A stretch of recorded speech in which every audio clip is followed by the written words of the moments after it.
Hi everybody, this is Brett Lonsdale from Lightning Tools and welcome to another webinar. Thank you very much for joining. Today we're going to be focusing in on Microsoft SharePoint Online, and in particular the modern experience of SharePoint Online and the Lightning Tools products which we're going to be using in order to build a solution. So let's get started. And what I want to do, first of all, is just introduce you to myself. So I'm the founder of Lightning Tools, which was about 14 years ago now. I'm Microsoft Office Apps and Services MVP as well. And yeah, for the last 14 years, we've been providing products that fill some of the common gaps within inside of Microsoft SharePoint. And of course, as Microsoft SharePoint has evolved, we have too, in order to keep on filling gaps in lots of different areas, including things like the content roll-up, also discussion forum capabilities, list form design, data visualization and data integration, and also permissions management as well. And we're going to be covering quite a lot of these tools today. We're going to start off looking at the list form designer. So we're going to explore how we can go through and customize the SharePoint list forms experience whilst retaining that modern responsive design as well for your forms. So we'll be able to take some SharePoint list forms and add some different layouts and also logic so that you can use the tool to build a solution that will meet your needs or the needs of your team. We're then going to take a look at some aggregations. So the content that we will collect using those forms, we're going to put into a report, and that report will have a sort of one-to-many type join. So we're going to reflect that using the Lightning Conductor as well, and we'll be able to highlight some of the critical information within inside that report so that we can get the key facts very quickly just by looking at a page in a sort of dashboard type view. And we're also going to be taking a look at the data viewer alongside that. The data viewer, if you're not familiar with it already, it's very much like the Lightning Conductor, where you can build reports on content with conditional formatting and grouping and those types of capabilities, but it also allows us to build charts as well. So we can connect it to external data. And that external data might be Excel spreadsheets. It could be also SQL databases and things like that. We're actually just going to connect it to a list to really today focus in on the chart capabilities of that product. And we're then going to finish off looking at two of the products as well, one of them being Social Squared, which is a discussion forum tool, and we'll also take a look at the permissions management piece as well that we offer. So we're going to focus in on SharePoint today, but all of these products are also available for Microsoft Teams as well, either as Teams tabs or also as personal apps inside of Teams. And if you want to, you can actually register for a webinar, which is going to be in 2 weeks' time, where we'll be looking at how these products work with inside of Microsoft Teams as well. So yeah, today will be purely SharePoint. So let's kick off with Lightning Forms. So Lightning Forms exists for one real reason, and that is that we've, I guess, been in a strange place with forms for the past few years with the sort of deprecation of Microsoft InfoPath. So lots of organizations have InfoPath forms that they use to collect data electronically and then store that information inside of form libraries. But there's also other third-party solutions as well. And of course, there's been SharePoint Designer and also Power Apps as well, which is another tool that you can use to customize forms. So there's lots of different choices, and I'm here throwing another one into the mix. But what I really want to show you here with Lightning Forms is the fact that it is so easy to design a form.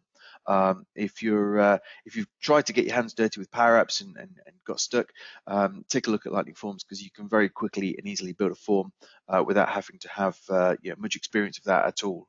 It's very intuitive. It is available obviously for SharePoint Online as a classic or modern, and we're going to be focusing in on the modern today, and also for SharePoint 2019 and SharePoint 2016 as well. You can use this this product with. So it's exactly the same product if you were to use it in the on-premises or online environments. So I only have one PowerPoint slide because most of what we're going to be taking a look at today is demonstration. So let's just Alt-Tab into SharePoint. And so here inside of SharePoint, what we've got is a home office equipment order form, and it's kind of inspired by some news that I saw with Google this week, where Google is giving its employees $1,000 to go and spend on some home office equipment. So that might be that you don't have a suitable desk at your home, or maybe you don't have a second monitor to go with your laptop, or maybe you need a better headset, telephone, etc., all of these things. So what I thought we'd do is we'll use that to actually build some form of order form where you can use this order form to order some of this equipment inside your organization. So what we're starting off with is actually a home office equipment order form, which is loosely based on the contacts list.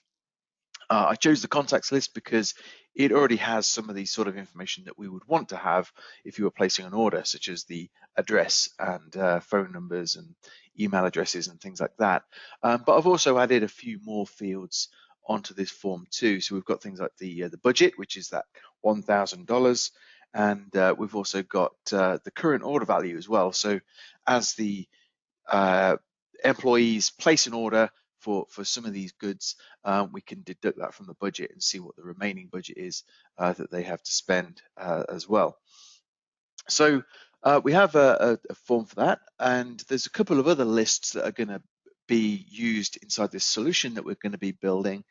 So if I go out here to the site contents and go through and look, we've got the equipment list as well. So this is going to be used for a cascading lookup inside my form. So we've got here a category that shows it's either electronics or furniture, and we've then got equipment, which is used for a lookup field. So what we want to do actually, instead of returning everything from this column, is if a previous choice on the form was made where we're going to select electronics, I just want to show these electronics here and not the office chairs, desks, and things like that inside that lookup field. So we'll be taking a look at that shortly. And I've also got another list, which is the order items. So the order items is actually going to be embedded onto the main form. So what we'll be able to do is see the orders that each user has made, and by embedding it onto the form, we won't have to go to two lists. We won't have to fill out our delivery information several times if a user is going to order several items with their $1,000 budget. So what we'll do first of all is just navigate back to site contents, and in here we're going to dive into the home office equipment order form. And like I say, as we click onto new, you'll see that this opens up the modern side panel. And one of the key features of Lightning Forms is that you get to retain this look and feel. What you certainly don't want to do is create a form that maybe is modern in look and feel, but breaks away from the standard sort of way that SharePoint has been designed. That's going to confuse your users. So what we want to do is sort of maintain this overall look and feel with the side panel, but we also want to add some improved layouts and improved logic. Now, one of the reasons for improving the layout, I based this on a contacts form, as I mentioned, and as you can see, a contacts form actually has quite a lot of fields, and there's a lot of scrolling up and down. It doesn't seem too bad until you start filling it out, and you're really having to sort of read this carefully and obviously specifying the right values into the fields here. So what I want to do is add a bit more logic to the way that you would fill out the form using some different layouts like tabs and things like that. We've also got some of these fields that I've added, such as the budget, the order value, and the remaining budget. And we're going to make these calculated so that they're actually being calculated based upon the values in another list. So going way beyond what you can do with just a calculated field on a form using SharePoint natively, we're actually going to work with a sublist and deduct every item that gets ordered away from the budget, so we can see how much more you've got to spend from that budget when you're ordering this furniture and equipment. And finally, we're also going to add a little bit of approval to the form as well. So I'll show you how we can add things like form actions in order to create an approve button. And that will involve doing actions like sending emails and that type of thing. Okay, so let's get started. Let's go through and customize this form. So what we're going to do first of all is click onto the Lightning Forms Customization dialog button, which you can see inside the list here, and that will bring up three different forms because that's what we have inside our list. We've got the new form, we have the edit form, and we also have the display form. And we're going to start off customizing the new form. Once we've made our customizations, we can actually import that design into the edit form and the display form as well. So we don't have to repeat all of these steps 3 times in order to build our solution. We just do it once, export that configuration, and import it into the other forms. So what I'm going to do is click onto Customize, and that's going to launch the custom design experience for Lightning Forms. So that has loaded, and what you can see in here, we've got this area here where we get to design our panel. And where we want to start off is with the layout. And what I'm going to do first of all is just position things a little bit better on the page rather than having this great big long list of fields. And to do that, I'm going to start off with some tabs. So when we click onto the plus icon here, we can go through and add some additional fields that make up that list, but we can also add other controls as well, like tabs, of course, which we're going to look at just now. We also have things like rich text, which can be used to provide header information or maybe also instructions on how to complete the form. And we've also got things like toolbars as well that we can add onto the form as well. And further on down, we also have the lists and libraries belonging to this site, which I can embed on this form to create that sort of one-to-many type join. So we only fill out the address fields once, and then we can have multiple order items embedded on the form rather than going to 2 separate lists. Okay, so what we'll do is come down to the tabs. So we'll select the tabs here. So that's created the tab control, and we've got the first tab already created for us, but I can click onto this plus icon over on the right hand side to create a secondary tab. And the first one is going to be employee details, and then the second tab, we're going to have this one as delivery address. Okay, so we've got our fields there. Now, I also don't really want to have just a single column because we're still going to have a fairly lengthy field, and we've got room to have 2 columns side by side. So what we can do here is actually go through and modify this row so that we have 2 columns wide, and we could also go to 3 columns if we wanted to as well. So we've now got 2 columns under the employee details tab, and I'm going to do the same for the address details tab. Okay, so we've got 2 tabs and 2 columns. Now, in order to add the fields, what we can do is a couple of things. We can drag and drop. So I can go and drag in the last name field and the first name field. We can also drag in the full name and drop that onto the form, an email address and so on. But now I have to keep scrolling down, and of course that makes it difficult to drag and drop when we're scrolling up and down all the time. So what I'm going to do is actually just go through and remove all of these. We don't need to see them just here. We'll remove those fields, and then I'm going to add them again in each of the different columns where I want them to be displayed. So we'll just go through and scrap those very quickly. Okay, so just a couple more to go. There we are. In fact, I'm going to leave these fields here, so we'll have the notes, also budget, order value, and remaining budget at the bottom of the form. So we've got last name, first name, full name, address, and then over on the right, we'll add a few more. So we'll have company, and we could also have job title, and business phone, and home phone. So that should do there. And we'll go across to the delivery address, and in here we'll start to add the address, also the city, and the state, and we'll also have the zip and the country and region. Okay, and of course we can just drag these now into the most appropriate order. So we'll have the address, and then the city, and then the state. Okay, so we've got those fields displayed how we want them in a slightly better format. Now, as we scroll down, we'll go past the notes and these budget fields. I'm going to take this this approved field first of all And we're going to add a little bit of logic to this one, because not everybody should actually be able to approve, of course, their own order. So what I can do is come into the properties here, and where it says visible, we're actually going to change that. So I'll click onto the expression builder there.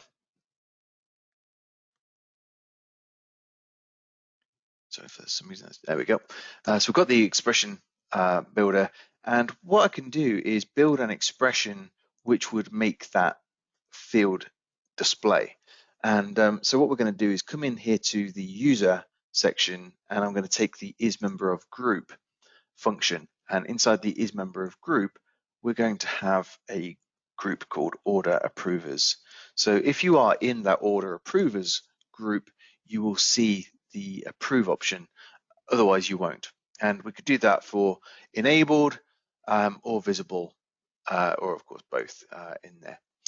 Okay, attachments, I don't really need to see that, so we'll remove that off the form. Now the next thing I'm going to do is add a sublist. So this is where I'm going to take the order items. So as we scroll down, we'll find a list called order items, and I'm going to drop that onto the form here. And you can see the order items list being displayed. But what I'm going to do is link these order items to the main form by ticking this checkbox called user sub item. Now, you can either have Lightning Forms create a lookup column for you by clicking onto the plus here, and that's all you would need to do. Or I already have one created. So here's a lookup column that I'm going to select, and that's looking up the title field for each of these orders. Okay, so we'll OK that one. And as you can see, we've now got that order items displayed on the page here. Okay, so that's that. Now the next thing I want to do is just add a little bit more logic so that we're bringing up some of the calculations. As you can see inside my order items, I've got the description of what's being ordered, the category, the item type, and we'll make this a cascading lookup shortly. We've also got the quantity and the price. And what I'd like to do is take this price column and bring it into the order value, and then we'll work out our remaining budget. So I'm going to go into the order value, click onto the configure expressions icon, and this is going to be a calculated field. So we'll create our calculation, and that calculation is basically going to go to the sublists, and the sublist called order items, and under order items we've got price, and we're going to take the sum of those order items that are displayed. So we'll just save that, and that's that calculation done without having to even use a keyboard. It was just clicking around with the mouse to get that calculation built. And the final thing here for the calculation is we're going to work out the remaining budget. So I'll click onto the expression builder again. This is going to be calculated. So in here we've got the fields that make up the form to work with. So we'll just have the budget, and that will deduct the order value. So we'll just double click onto that. There we go. And we've now got that calculation built as well here. Okay, so one more thing that I want to do on this form is to add a little bit of logic when you save and close it so that people know that you've actually created this order. So what we can do is customize the save button here, or we could add a submit button, or I could also create a form action that will appear at the top of your form. So several different ways of doing it. So what we'll do first of all is come into the actions here, and we'll go to the command bar, and inside the command bar, notice you've got the save button, you've got the cancel button. So we're going to add a new option in here, and this is going to be to place order, okay, or submit order would be better. We can choose an icon for submitting an order. So we'll just have a little bolt of lightning since we're Lightning Tools, and then we'll also go through and configure the actions.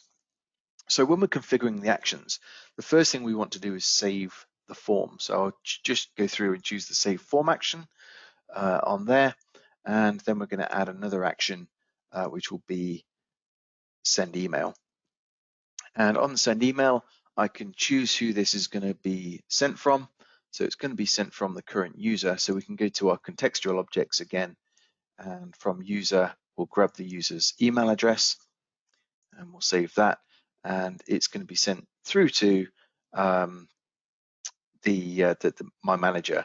Now, so that we can actually see this working, I'm just going to have it sent to the email address on the form, but of course we could actually put in a hard-coded email address if we wanted to as well there. So I'll have new order placed for equipment, and in here we can actually build out our body for the order as well. And what I'd like to do for that one, in fact, is if I just jump back here to the form, and I'm going to go into the existing form, I'm just going to grab one of these items. So we'll click onto Jared Carter, and in here you can copy the link to the item. So I'm just going to steal that link here, copy that, and here we're going to paste it in. And you'll notice part of that URL that goes to the list item actually has the list item ID in it. Okay, so what we can do is actually take that ID, which is 8, remove that, and I'm going to come down here to the form and just grab the item ID and drop that into my expression there. So we're getting a hyperlink straight out to the item. And if time was on our hands, I'd kind of wrap that into a hyperlink and all that sort of stuff, and pad out the email with some text. But we'll just save that and drop that onto the form there, and you'll be able to see it in just a moment. So that's a save, send email, and we'll just add one more action, which is going to close the form. Okay, so we've got a bit more logic now behind that button. So there's our submit order, and you could also go through and add other logic using JavaScript and things like that. If we just come in here to look up a printer, for example, I might go through and configure an action, and this time we'll do a save form again, but then we'll add another action, which is execute script. And in here you could just do something like window.print and save that. And so we've now got a little print action on there. There we go. Okay, so very quick and easy to go through and build your form in a way that you want it to look and feel. So we'll just give that a run for its money. We'll hit save and close to save our design, and we'll hit new. And here's our brand new form loading. So now you can see we don't have to scroll up and down very far at all to see what that looks like. We can go and just start filling in our order. So we'll put in our,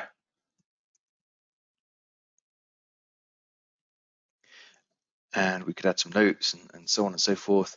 I'm going to go through and place a new order here. So we'll place an order for a HP laptop. And we'll add a bit more logic here. So notice I can choose electronics or furniture, but even if I choose electronics, we're still getting the furniture showing up, things like office chair and so on. So we want to make this form easy to fill out by filtering some of these values here. So we don't have to do that. And let's put in a value and save this. So now you can see that our calculated fields are working. We've spent $500, but we've still got a remaining budget of $500 left. So in there, Ara could go and order something else. He may order like a laptop stand.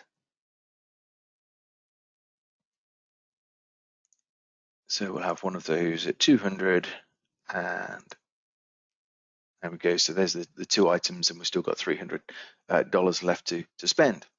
So we'll hit save, and you'll see that writes back to the current form or to the current list, but also writes out to my sublist as well. So as in here we can see that value, and if we come in here to the sublist, which is called the order items, we can see the items that have just been placed at the bottom here. So the HP laptop and the laptop stand. Okay, so I want to add a bit more logic to this list. So in here we'll go back into the list forms customization dialog, and we'll customize that.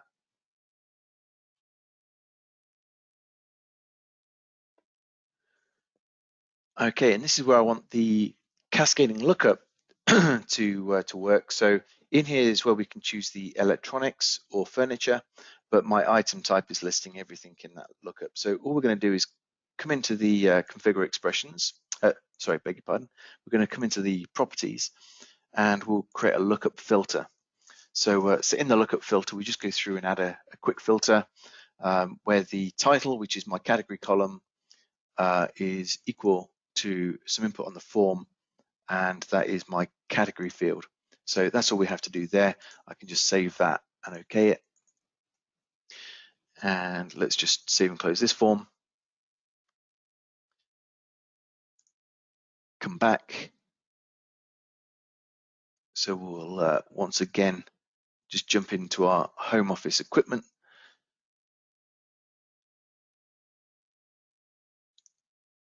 And we'll create a new item in here. And we'll create Ashot. And so Ashot is also going to order a laptop, but he can have a Microsoft Surface. So we'll choose electronics. And now when we go to our electronics, notice that we're only getting those electronics show up and not all of the furniture. Okay, and they're expensive, so we'll just go through and put that in for the full amount, so 0 remaining budget on there. So very quick and easy to get some logic into your modern SharePoint list forms whilst retaining that responsive design as you go through. Okay, so that's our form. What I now want to do is go into some pages. We're going to have a look at another product. So this time we're going to look at the Lightning Conductor. And the Lightning Conductor is a content aggregation tool. It can aggregate from SharePoint lists or libraries. It can also aggregate from search and also Microsoft Graph as well. A Microsoft Graph, if you're not familiar, would be returning entities from within inside Microsoft 365. So it could be things like planner tasks, it could be OneDrive items, messages, users, anything that is available through Graph, you can go through and do with the Lightning Conductor. But today we're going to look at a sort of fairly simple scenario, and that is we're just going to build a report based on this list that we already have with inside our site. So we've got a spend report that we're going to build actually here. And in the spend report, one of the things I want to do is go through and customize this so that we've got 2 different columns. So in here we'll just edit this section to show 2 columns on the page. Okay, and over on the right hand side, we'll add the Lightning Conductor. So I'm just going to do a search in here for the Lightning Conductor. Okay, and we're going to add 2 instances of the Lightning Conductor. Okay, now the first instance we're going to go through and configure. We've got this nice sort of quick, easy configuration where you can go through and say, yeah, I want to roll up documents from the hub site and associated sites or something like that. We're going to jump into the advanced mode, and we're going to use the object model, select a data source, and that data source is just going to be the specific list that we've just been working on. So I'm going to dive into this home office equipment order form, and we'll go through and define which columns from that order form we want to display. So we're going to take the title or last name, sorry, which is the title field. I'm just going to drag that up to the very top here. So we've got the title, and then I want first name, and we want to have the budget that was provided, as well as the order value and the remaining budget. So we'll go through and select that one. So these are the fields that we want to display on the form. We could also show whether it's approved or not. So in here we've got that approved field. Whoops, sorry, just went through and deselected my fields. Just choose those again.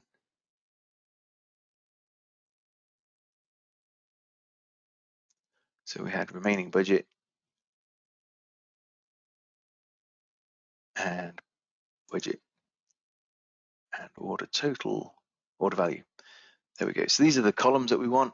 And when we go to the display, we can go through and add some display formats and so on. So we'll set these out to be currencies, and we'll set our approved to show yes or no as opposed to true or false, and so on. We can make this a sticky header. We can change a whole bunch of different reporting options in here as well, including pagination, linking, so we can open up the item and things like that. And we can also have sub items showing and so on. But we're just going to hit save on that one. So you can see here we've got our list of orders, and they could come from multiple sites. So this is actually North America sales, but we could combine lists from other sites as well. If we had maybe Europe sales that also had an order form with prices in euros or something like that, we could do that too. Now in here we can add a bit of conditional formatting. So it might be quite nice to actually see what people have been spending and just make it easier to look at. So here in the conditional formatting, I'm going to go through and add a data bar, and we know the maximum is 1,000. You can't spend any more than that, so we can add that in here. The data bar is going to be blue, which is being picked up from my theme, and we'll hide the value. We just want to see the sort of approximate spend, so we can see who's spending what at a simple glance in there, which is useful. Okay, and yeah, we could maybe add a bit more conditional formatting to highlight anybody that has actually spent the full budget. So in there we can again go to our formatting, and the budget column, if that is equal to 1,000, then we could go through and maybe just select a little icon or something like that to indicate to us. So we'll go through and select a color. There we go, and we'll position that just on the right of the value or top right, wherever we want it to appear. And so we can save that one. And oh, sorry, I did that on the budget column, not on the order value. Never mind. So everybody's got a warning against them. There we are. And then also we could do the same sort of thing for approved. So whether it's approved or not, we'll be able to highlight that too, using a bit of conditional formatting in there. So the next thing I want to do is go through and configure the second instance of the Lightning Conductor. And again, we'll jump into the advanced mode. And this is where you can choose things like the graph roll-up provider. So you'll see here that we could go through and roll up from planner tasks or OneDrive items and things like that, just to point that out. But if you want to dive in that in a bit more detail, I'll give you a link at the end of this webinar where you can sign up for a demo, and we can dive into that in a bit more depth if that's something that you want to look at. But we're going to continue using the object model with the grid view, and this time as we dive into the list again, we're going to take the order items, and from the order items we will select our columns that we want to display there. So this is where we're going to take our lookup column that I created, so we can display that. And we can also show the description of what was ordered, which is my title column. And we've got the quantity and the price, and we should have the category on here as well. There we go. So we've got our columns on that one. And again, we could go through and set that one as a currency. So we've got that displayed nicely on there. Okay, so we'll hit save one more time. And now we've got those connected to each other. We could create a column alias, in fact, for this one, so that it looks a bit nicer.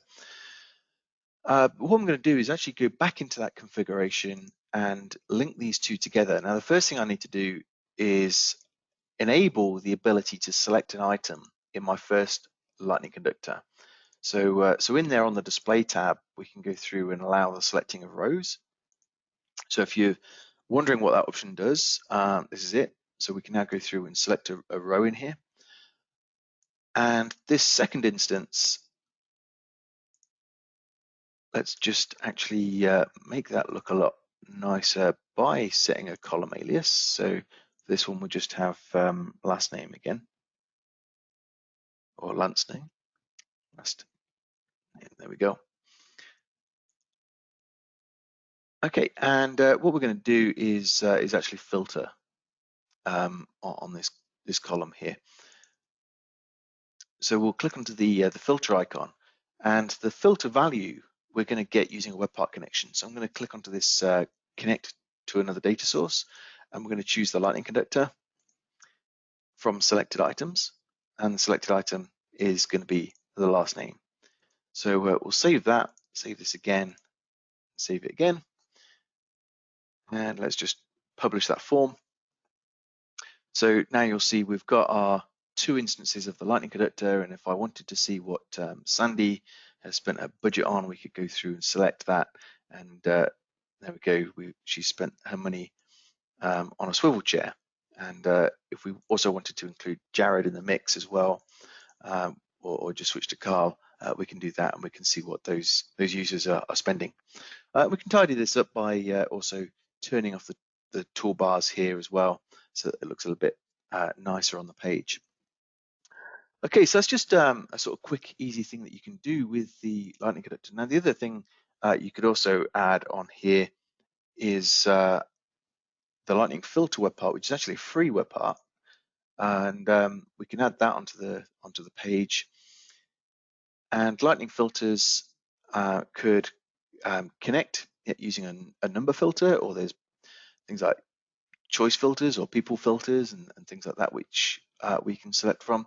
I'm just going to stick with the number filter with a slider, and my maximum value here is going to be 1,000, and the step value will be 100. There we go. And what I can now do is connect that to the Lightning Conductor as well.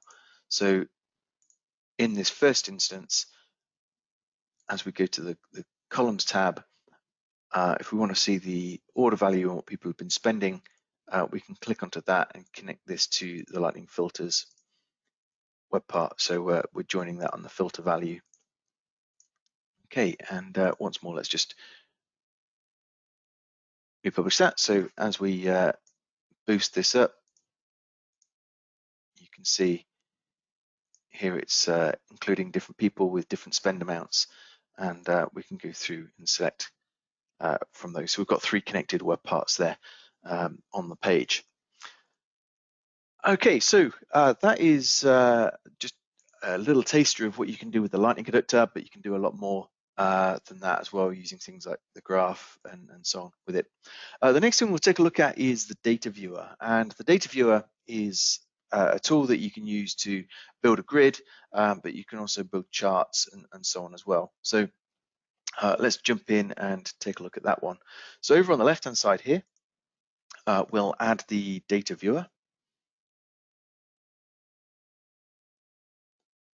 Okay, and we can configure that. So notice how you can connect to Microsoft Excel or SQL, Azure databases, or an OData service, and business connectivity services as well, or SharePoint lists. And I'm just going to connect it to a SharePoint list in this one, but what you'll notice here is the data source tab will change, of course, depending on what you select. So this allows you to connect to other different types of data source. So the list we're going to connect to in just a moment. I'm going to change it from a grid view, which is very similar to what you saw with the Lightning Conductor, to a chart view. And then we're going to go to the data source. So we'll navigate into this existing site, and we're going to grab the order items in there. And under columns, we could add the category, if that was something we wanted to look at, and also the price. So just a very simple chart to start off with. We could also add a calculated column as well if we wanted to. And then if we hit the display, you can see here it's built a chart for me, but of course everything is either electronics or furniture, so I'm just going to group by that one. And rather than showing it like that, which looks a bit ridiculous, we'll change it to a pie chart. So now we can actually see what that money is being spent on, whether it's being spent on electronics or furniture. And no surprise, it's being spent on electronics. So we can go in and also change things like colors and things like that. So it's picking up the theme color, so the charts will blend in with the theme. But if we wanted to change that to a ghastly green or something like that, then we could also do that. But I think, yeah, I'll keep with the nice look and feel there. You could also go into the web part properties here and maybe make it a 3D chart and things like that to display on your page. So really quick and easy to get that going. And we can also add multi-series charts too. So if I add another instance of the data viewer onto the page here and configure this one, I'll also connect that to a list using a charts view. We'll drill in this time to the home office equipment order form, and we'll grab last name, and for each name we'll show the order value and the remaining budget. So I just want to show you both of these columns so that we can actually see a multi-series chart. So as we go to the display, we've got the order value here for each person, and we could change this. So no need to group, we've already got that, but what we can do is change these lines to something a bit more interesting. So instead of a line, we'll have a column, and that has actually gone to a ghastly green. Okay, so we'll save that, and then maybe this remaining budget, we could, it really is a terrible green, I apologize. Let's go with this color in here, and we'll make this one an area, and you can set the opaqueness of that area and things like that too. So as we save that, we've now got a fairly decent looking chart based upon that. So we've got an order form, we've got the Lightning Conductor, so we can see what that spend is looking like, and then we've also got the charts on the page there, so we can see what that spend is and how it's been spent. Okay, so that's the data viewer. Again, sort of a little taster of that product as well. The next one we're going to look at is Social Squared, and Social Squared is a discussion forum tool. Some of you may remember we had a SharePoint discussion list that kind of didn't change for years inside of SharePoint, and now things, of course, have moved away from that to things like Microsoft Teams with posts, and you've got Yammer and so on, which both are exceptionally powerful products, and we use them a lot internally with inside Lightning tools as well. But there's one thing, is it's not a discussion forum. The discussion forums, actually, the only real difference here is just the layout, the fact that we've got this layout in different forums with forum features like moderation and things like that. So we can go through and create a very ideal platform for questions and answers or discussions around ideas and so on. So what we've got here is, if we just tab back into SharePoint under site contents, sorry, in fact, under pages, I've already started off with a discussion on these purchases. So before you go and spend your budget, you can actually have a discussion as to what's a good desk to buy, or what's a good chair to buy, and we've also got laptops and headsets and things like that. So these forums are organized into forum groups. So we've got a forum group for furnitures, forum groups for electronics, and under furniture we've got desks and chairs, and under electronics we've got laptops and headsets. Okay, so we could go through and create additional forum groups, obviously, and additional forums and so on. But as we go into some of these, if we click onto desks, for example, you can see here there's two posts that have been created. So one is this FlexiSpot electronic standing desk. We've got another one which is an alternative to a full standing desk. We can see how many replies each one has had, and also how many views, and the average rating and things like that. So if we look at the alternative to a standing desk, here we can see somebody's posted about this alternative there, and we can scroll down and see what people have said about it. So there's our sort of ratings and voting options and like options and things like that too. And of course we can go through and reply to some of these. If I hit reply on there, we've got this rich text formatting area where we can go through and apply that to our response. So I really could do with this, and that's actually true, my back is aching. So we can obviously make that bold, we can highlight it, insert some motion icons, we can insert pictures and things like that too, if we wanted to. And also we can tag it. So we'll just go through and tag that with the word cool. All right, so that's my response. You can see also each user collects badges for the more they post when they mark things as answered. So if you had this as a sort of Q&A forum, you can mark as answered. You can also mark as featured and things like that. In fact, somebody asked a question here, where can I buy one of those? That looks amazing. And somebody said Amazon sell them. So there we go. That's what we're looking for. So we can mark that as answered. And now anybody that's reading this knows that they can go ahead and buy that from Amazon. All right, so that's our post there. If we wanted to go into the properties of this, we can. So we can go into the properties of Social Squared. This is where we can add a new forum group. We've got the 2 forum groups existing. And if we go into something like the furniture discussions, where we've got desks and chairs, we could actually add another one for footstools. So we can add that in there as well.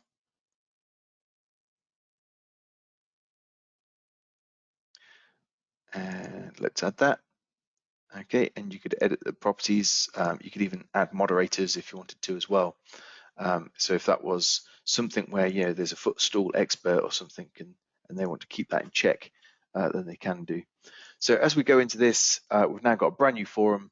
You can add a new topic. And people can respond to this.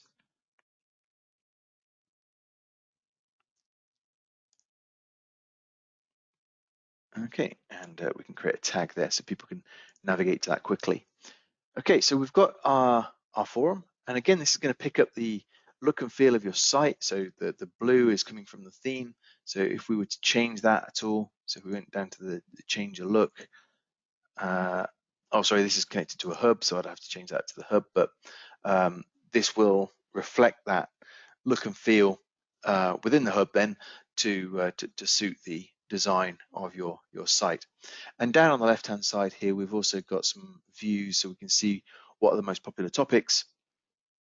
We also have recent activities. We can see most active users, and I've also got a tag cloud as well. So if we see the word Surface Go, it's obviously big. So there's a conversation going on about that. It's had 4 views, so we can jump into that one and see what the conversation is about the Surface Go. Okay, and we can just say, yeah, I want to like that, I want to rate it, and so on, and all of that gets fed back. You've also got the ability to search too. So if we did a search on the word Surface in there, then that's bringing back any sort of matches for any posts as well. So you've got the local search as well as the SharePoint search where that will bring back items. Okay, so the last product I wanted to show you is a product called DeliverPoint, which is a permissions management tool. And we can also just use that to make sure that the right people can see this site. And this is something you can do as a site owner as well as a SharePoint admin. So on the page here, we're going to go back to the home page here. And what I want to do first of all is just go up to the cog icon and bring up site permissions. And you can see this kind of modern look and feel, so we can see who our site owners are, who our site members are, and our site visitors. And we can see that sales is in here, which is an Active Directory security group. And if I try to click on that, you'll notice that I can't actually do anything with it. So what we'll do is come down to the advanced permission settings, and in here we've got that classic view of who's permissioned within inside this site. And if I was to click onto members to see who the members are, we can see that we've got a nested group, which is the Office 365 group, as well as this AD security group called sales. And as I try to click onto that, I can't actually see who's in it. So I don't know if the right people can see my solution. I don't know if they can place orders for this equipment where they actually have access to the site. So what we can use is DeliverPoint, obviously, and in the top right corner here, I can go through and discover permissions on the site. and now I actually get to see everybody that's permissioned. So I can see demo user 5 and demo user 9. They both have edit permissions. Sandy has full control, and so on. And we can also see how these users are permissioned. So demo user 5 and demo user 9 are both permissioned through that Active Directory security group. And we can filter on these as well if we want to. So if I just wanted to jump in and see who's got full control to it and things like that, we can do so. Okay, the other thing we can do is also work with sharing links. So if I was to go into the document library here, and this could have all the invoices and purchase orders to buy this equipment. So maybe there's one item that's been shared. So if we go to share here, and we'll say, well, we can't choose anyone with a link because that's not enabled. So let's go for specific people. Allow editing is selected by default, and we will go in and put an external user. So I'll drop in my Gmail account there and hit send. So that has sent a link out. So we've now got this external link. And of course, this could be going on throughout all of these different documents and folders and so on within inside the site. So what you have the ability to do is actually pull up those sharing links in a report as a user, and I can see that sure enough, that document has been shared externally. We can see who with, so it's Brett Lonsdale. And if I wasn't happy about that, I can come up to the actions menu here and just delete the sharing links on the selected item. So executing that will now go through and remove that sharing link so that nobody has access to it anymore, apart from the people that have access to the site, which is where I'm inheriting the permissions from. So, so when we go back to that sharing links, that has now disappeared. Okay, and you can also, as a SharePoint admin, manage these permissions sort of centrally. So this is showing all the different site collections, Office 365 groups, hub sites and associated sites and so on, all inside this view. And we can focus in on those. If I wanted to just look at the hub sites, here we've got the Lightning Tools Sales Hub, and it's North American sales that we're on, but I can also see Europe sales and so on in here as well as the Sales Hub, and see all of the different permissions and so on to each of those different lists. So as we go into the North American sales list, there's our home office equipment order form that we've been working with, and from the reports menu I can discover the permissions to see who's actually got access to that list. And the fact that these headings here for the list are dimmed is indicating to me that that list has unique permission. Has inherited permissions. So, so we can do that. We can look at our hub sites and associated sites. We've got Microsoft Teams view as well, so we can check permissions on our team channels. Also, you can check permissions for individual users. So if I just wanted to focus in on a user and to see what permissions they have, then we could execute that. I would be able to determine, okay, the only permissions this user has assigned to them is the fact that they're a site collection admin. Otherwise, it would list a whole bunch of different permissions where they've been granted them inside this site collection. And from there, we can do things like copy, transfer, delete, grant, and revoke these permissions as well. Okay, so, so lots of different operations that you can perform using Deliver Point to really sort of get a handle on permissions and to be able to manage those more effectively. All right, so I've just left a few minutes for questions. So that was our last product that we're going to take a look at. If you want to schedule a full demo on any of these products, because obviously this is a bit of a whirlwind tour, and you may have specific needs around using some of these products. So you can scan the QR code, and that will take you to the booking site, so you can book yourself a demo. Or of course, you can email me as well if you have any questions, or if you want to ask your question now, feel free to do that. So there is a questions panel where you can type a question, or if you prefer, you can raise your hand and I can unmute you and you can ask your question that way. Okay, so I'm just going to give you a moment or two to see if anybody does have any questions.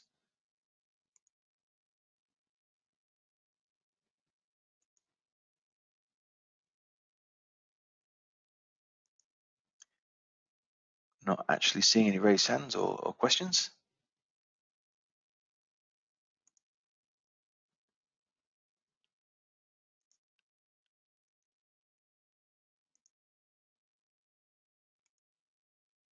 Okay, no, nothing. So, all right, well, thank you very much, everybody, for attending. I hope you found that useful. And like I say, if you do think of any questions afterwards, please drop me an email on brett@lightningtools.com. Many thanks.